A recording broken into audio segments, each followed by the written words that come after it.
Hello everyone, ये हमारा है वीडियो नंबर 10.2। हमने अब तक क्या पढ़ा था, ध्यान से मेरी बात सुनना। राइट। सबसे पहले जिन लोगों को लगता है कि कोडिंग सीखने की जरूरत नहीं है क्योंकि क्लॉड कोड लिख ले रहा है, तुम स्किप कर सकते हो। राइट, बाकी लोगों के लिए ये हमारा सीरीज चल रहा है। 0 to डेटा एनालिस्ट हमारा भी पाइथन सीरीज चल रहा है। अभी अभी हमने लूप खत्म किया है। लूप हमने पढ़ा था, मैंने स्पेलिंग गलत लिख दिया। अब हम लूप पे प्रॉब्लम सॉल्विंग की तरफ बढ़ रहे हैं। हमारा ये वाला video, next video problem solving पे होगा, फिर टॉपिक में आगे बढ़ेंगे। तो एक सिंपल प्रोग्राम हम करते हैं। देखो, जब ये छोटे छोटे प्रोग्राम करोगे ना, तभी तुम्हारा माइंड ट्रेन होगा कि कैसे प्रॉब्लम सॉल्व करते हैं। और फिर एक दिन तुम बड़े डीएसए के प्रॉब्लम और लीड कोड पे जाके कुछ भी कर सकते हो। राइट, सो इस पार्ट को स्किप मत करना। सो एक सिंपल क्वेश्चन है, write a program to check Armstrong number. Armstrong number क्या होता है? जैसे 153 एक आर्मस्ट्रांग नंबर है। क्यों? क्योंकि 153 में अगर सारे डिजिट का हम क्यूब कर दें और आपस में सम कर दें तो वापस वो 153 के बराबर ही आएगा। इसीलिए 153 क्या है? Armstrong number. लेकिन अगर लेट्स से कोई और नंबर, जैसे मैं लेता हूं 123, तो ये क्या है कि आर्मस्ट्रांग नंबर 123 है कि आर्मस्ट्रांग नंबर? चेक करते हैं। 1 का क्यूब 1 ही होगा, प्लस अगला डिजिट कौन सा है? 2। तो 2 का क्यूब क्या होगा? 2 का क्यूब होगा 8, प्लस अगला क्यूब अगला नंबर कौन सा है? 3। 123 में लास्ट डिजिट क्या है? 3। तो 3 का क्यूब क्या होगा? दैट्स 27। सो इक्वल्स कितना हो गया? और दैट्स 36। यानी 123 में सारे डिजिट के क्यूब का सम ओरिजिनल नंबर के बराबर नहीं आया, यानी 123 आर्मस्ट्रांग नहीं है। तो ये प्रोग्राम हमें करना है। हमें यूजर से एक नंबर इनपुट लेना है, बताना है वो आर्मस्ट्रांग है कि नहीं। तो चलो शुरू करते हैं। मान लो n में नंबर है तुम्हारा 153। अभी मैं यूजर इनपुट नहीं ले रहा हूं, ठीक है? n में नंबर है 153। नाउ अब क्या करोगे तुम? सिंपल तरीका है, ध्यान से देखना। मैं लिखूंगा एक वेरिएबल ले लेता हूं सम, और सम में मैं स्टोर कर लेता हूं मैं 0। अब क्यों स्टोर किया हूं अभी तुमको समझ में आएगा। राइट। फिर हम क्या लिख सकते हैं कि फाइन सो रैम रिमाइंडर का short assign with n mod, और मैंने लिख दिया 10। राइट, मैं ये वेरिएबल लोअर केस में कर लेता हूं, ज्यादा बेटर होगा। मैं n को लोअर केस में कर लेता हूं। सो n मॉड 10, ठीक है? तो रैम में कितना आ जाएगा? n में क्या है हमारा? 153। तो मॉड 10 रिमाइंडर देगा। 153 में 10 से डिवाइड करो, रिमाइंडर लास्ट डिजिट आएगा। एज अ रूल इसको याद रखना कि किसी भी नंबर में 10 से मॉड लेते हैं तो रिमाइंडर लास्ट डिजिट आता है। सो 153 मॉड 10 क्या आएगा? 3 आएगा। रैम में कितना आ गया? 3 आ गया। अब हम क्या करेंगे? अब हम लिखेंगे sum assign with sum plus, I know कुछ लोग सोच रहे होंगे हम लूप का यूज क्यों नहीं कर रहे हैं, हम आएंगे वहां पे। और फिर यहां पे रैम का क्यूब ना, तो रैम इंटू रैम इंटू, और फिर हम लिखेंगे रैम। तो अब यहां पे देखो क्या होगा, सम में 0 है तो 0 प्लस रैम में कितना आया था? 3। तो 3 का क्यूब 27। यानी फाइनली सम के अंदर क्या वैल्यू स्टोर हो गया? 27। इसको याद रखना। राइट। अच्छा, अब 153 में n में जो हमारा नंबर था, इसमें से हमारा 3 का काम हो चुका है, तो 3 को हटाना है। राइट, इस 3 को हमें हटा देना है। तो कैसे हटाएंगे? तो उसके लिए अगला स्टेप होगा हमारा n assign with n upon 10। लेकिन इससे तो हमें कोसेंट मिलेगा, n में 10 से डिवाइड करोगे तो। n में 153 है तो 153 अपॉन 10 कितना होगा? 15.3। भाई हमें ये पॉइंट वाला पार्ट नहीं चाहिए, ये 0.3 नहीं चाहिए। तो उसके लिए क्या करेंगे हम? ये 2 बार डिवाइड का लाइन लगाएंगे। इसको बोलते हैं हम, हाईलाइटेड पार्ट देखना, फ्लोर ऑपरेटर। ये क्या करता है? नंबर को डिवाइड करेगा और पॉइंट वाला पार्ट हटा देगा। यानी एन में क्या आएगा? सिर्फ 15 आएगा। आई होप ये समझ में आ गया होगा। मैं कमेंट थोड़ा सा दूर कर देता हूं। राइट नाउ फिर से 3 स्टेप हम रिपीट करेंगे। अब n में नंबर क्या है? 15 है, तो 5 के लिए यही काम करेंगे। तो अब लिखेंगे फिर से RAM assign with n mod 10। तो n में n यहां कितना हो गया था? 15 हो गया था, तो 15 मॉड 10। अगेन 15 में 10 से डिवाइड करके देखो, रिमाइंडर 5 आएगा। और नहीं तो ऐसे रूल याद रखना कि किसी भी नंबर में 10 से मॉड लोगे तो रिमाइंडर लास्ट डिजिट आएगा। राइट, तो रैम में कितना आ जाएगा? 5। राइट, अब यहां सम में ऑलरेडी 27 है ना। अब हम क्या लिखेंगे?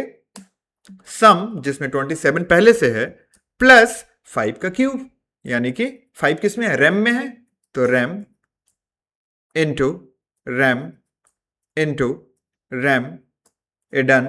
इसको वापस सम में स्टोर कर देंगे, तो सम असाइन विथ डन। यानी ये सम में 27 था तो 27 प्लस 5 का क्यूब 125 होगा, तो 27 प्लस 125 152 हो गया, यानी सम में कितना आ गया 152।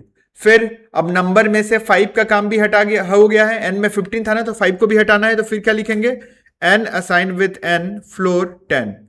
तो फाइनली तुम्हारा 15/10 क्या आएगा 1 आ जाएगा। अब फिर से तीनों स्टेप रिपीट करेंगे, तो again rem assign with n mod 10।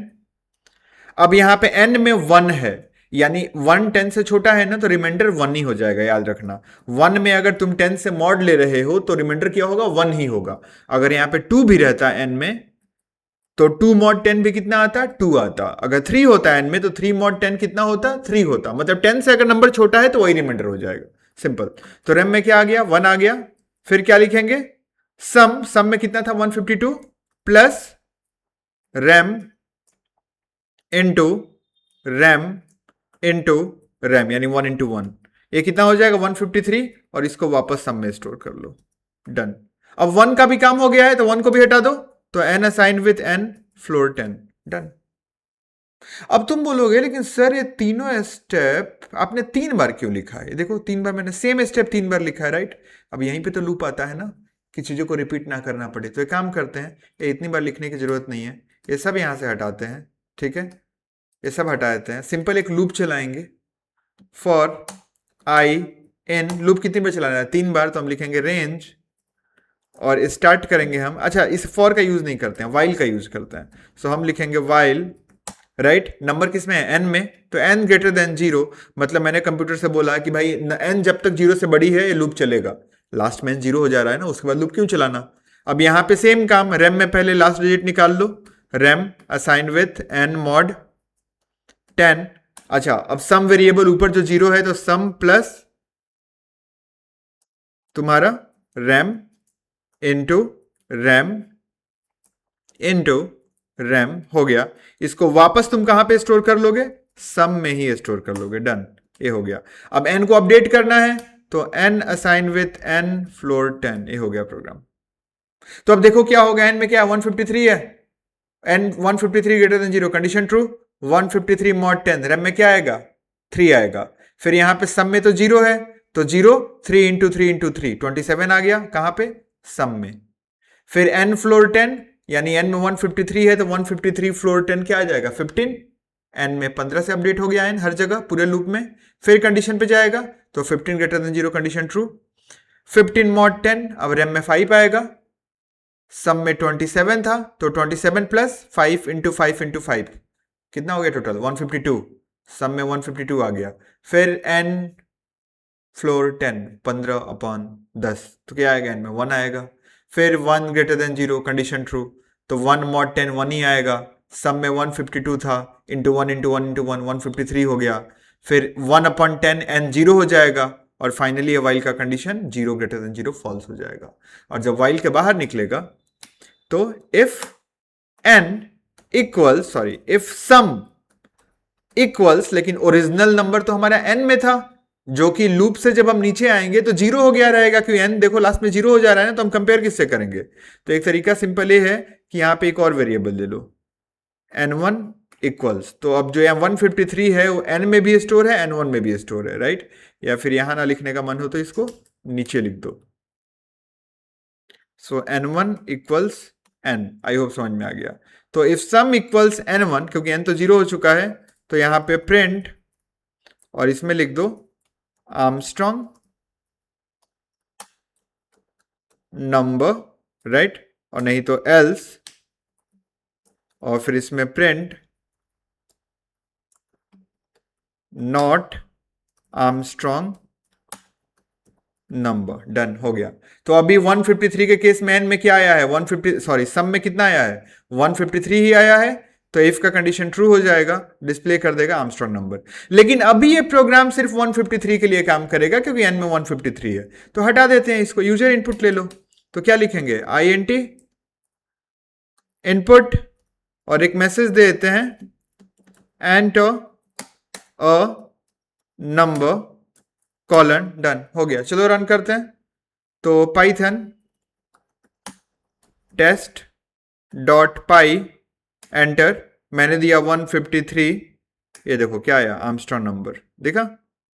चलो फिर से रन करते हैं, और मैंने दिया 121, क्या आया, नॉट आर्मस्ट्रॉन्ग नंबर।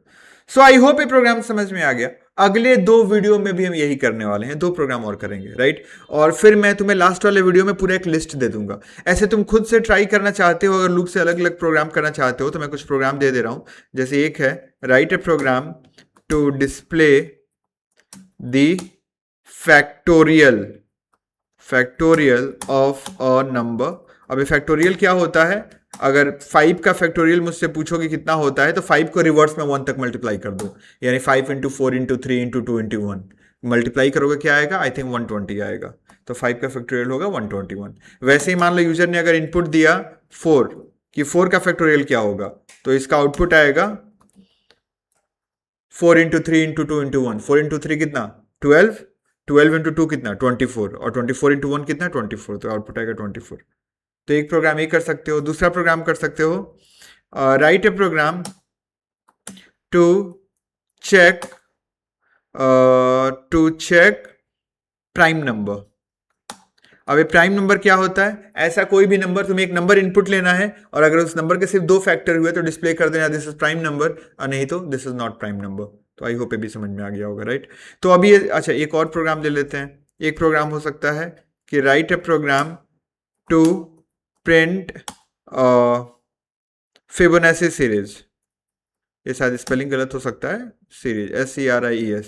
अब तुम बोलोगे sir Fibonacci series up to n terms. तो तुम बोल सकते हो सर फिबोनाची सीरीज क्या होता है। तो देखो फिबोनाची सीरीज नंबर्स का एक सीरीज है। इस सीरीज का पहला 2 टर्म हमेशा तुमको पता रहेगा। पहला टर्म है 0, अगला टर्म है 1। अब यहां से हर अगला टर्म लास्ट 2 टर्म को ऐड करके आएगा। मतलब इस सीरीज में अगला टर्म क्या होगा, 0 + 1 1। अगला टर्म क्या होगा, तो लास्ट 2 टर्म को ऐड करो, यानी 1 और 1 को, तो क्या हो जाएगा 2। फिर अगला टर्म क्या होगा, तो लास्ट 2 टर्म को ऐड करो, यानी 2 और 1 को, तो क्या हो जाएगा 3। फिर अगला टर्म क्या होगा, तो लास्ट 2 टर्म को ऐड करो, यानी 3 और 2, तो कितना हो जाएगा 5। फिर अगला टर्म क्या होगा, तो लास्ट 2 टर्म को ऐड करो, यानी 5 और 3, तो क्या हो जाएगा 8। तो ऐसे ही आता जाएगा। आई होप तुमको समझ में आ गया। लेकिन मान लो ये क्या है, write a program to print Fibonacci series up to n terms. मतलब n में तुम यूजर से इनपुट लोगे, यानी n में मैं लिख देता हूं, मान लो n में यूजर इनपुट दे दिया 5, तो तुम्हारा आउटपुट क्या होगा, तुम्हारे 5 टर्म डिस्प्ले होंगे। यानी चलो काउंट करते हैं, 1 2 3 4 5, बस यही तुम्हारा आउटपुट होगा, बाकी हटा दे रहा हूं। अगर यूजर ने 10 एंटर कर दिया तो फिबोनाची सीरीज के 10 टर्म्स तुमको डिस्प्ले करने हैं। तो आई होप ये क्लियर हो गया होगा, राइट। तो ये तीनों प्रोग्राम को करो खुद से, ठीक है। मुझे इंस्टा में DM भी कर सकते हो, इंस्टा पे, ये तीनों प्रोग्राम करके।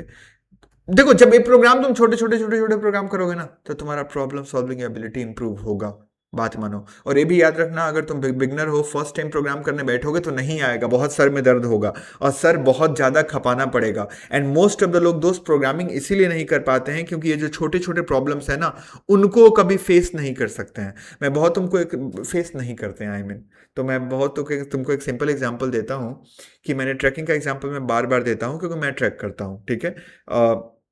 लास्ट मैंने संदाकफू ट्रैक किया था, जो आई थिंक 13,000 या 14,000 फीट पे है, ठीक है। तो अब दिक्कत ये है कि मान लो मैंने लाइफ में कभी पहले ट्रैक किया ही नहीं है, हालांकि संदाकफू तो ठीक है पहला ट्रैक भी हो सकता है, बट जस्ट इमेजिन एक बहुत बड़ा पहाड़ चढ़ना है, और तुम जिंदगी में कभी पहाड़ नहीं चढ़े हो, सीधे तुमको वहीं भेज दिया जाए, चढ़ पाओगे नहीं। पहले छोटे छोटे पहाड़ चढ़ो। अगेन खराब एग्जाम्पल है, बट आई होप तुम समझ गए मैं बोलना क्या चाहता हूं। छोटे छोटे प्रॉब्लम को सॉल्व करोगे, तब एक दिन बड़ा प्रॉब्लम सॉल्व कर पाओगे।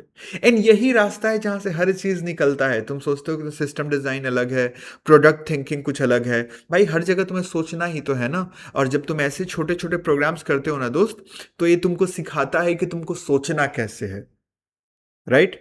तो इसको बहुत कैजुअली मत लो।